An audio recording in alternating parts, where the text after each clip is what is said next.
Hello hello, நான் தான்ப்பா மழை பேசுறேன். மழை பெய்யத்தானே செய்யணும். என்ன பேசுதுன்னு பார்க்காதீங்க. என்ன பேச வச்சதே நீங்க தான். கொஞ்ச நாளைக்கு பூமி பக்கம் எட்டி பார்க்காம இருந்தா கழுதைக்கு கல்யாணம் பண்ணி வைக்கிறீங்க, கோயில்ல யாகம் பண்றீங்க, கூட்டு பிரார்த்தனை பண்றீங்க. சரி, கழுத கொஞ்சம் பூமி பக்கம் எட்டி பார்த்துடலாம்னு பார்த்தா சபிச்சு கொட்டுறீங்க. பருவமழை காலங்கள்ல கட்டாயமா எட்டி பார்த்துடுவேன். அது இல்லாம நான் பூமிக்கு வர்றதுக்கு பல காரணங்கள் இருக்கு. வெப்பச்சலனம், காற்றழுத்த தாழ்வு மண்டலம், வளி மேலடுக்கு சுழற்சி, புயல்னு பல காரணங்களை சொல்லிட்டே போகலாம். இந்த காரணங்கள் எல்லாம் இன்னைக்கு நேத்து வந்ததில்ல, காலங்காலமா இருக்கிறது தான்.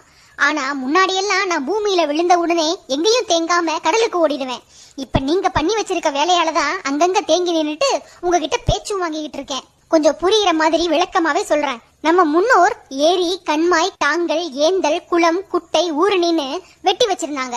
ஒவ்வொரு நீர்நிலையும் நிரம்பி அடுத்த நீர்நிலைக்கு நீர் போற மாதிரி வாய்க்கால், கால்வாயின்னு வெட்டி வச்சிருந்தாங்க. இதெல்லாம் ஒன்னா சேர்ந்து வாய்க்கால், கால்வாயின்னு வெட்டி வச்சிருந்தாங்க.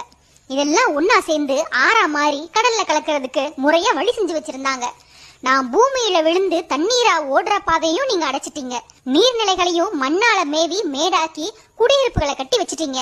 அதுக்கு சில உதாரணங்களை சொல்றேன். நாராயண ஏரி கால்வாய் குடியிருப்புகளால ஆக்கிரமிப்பு செய்யப்பட்டிருக்கு.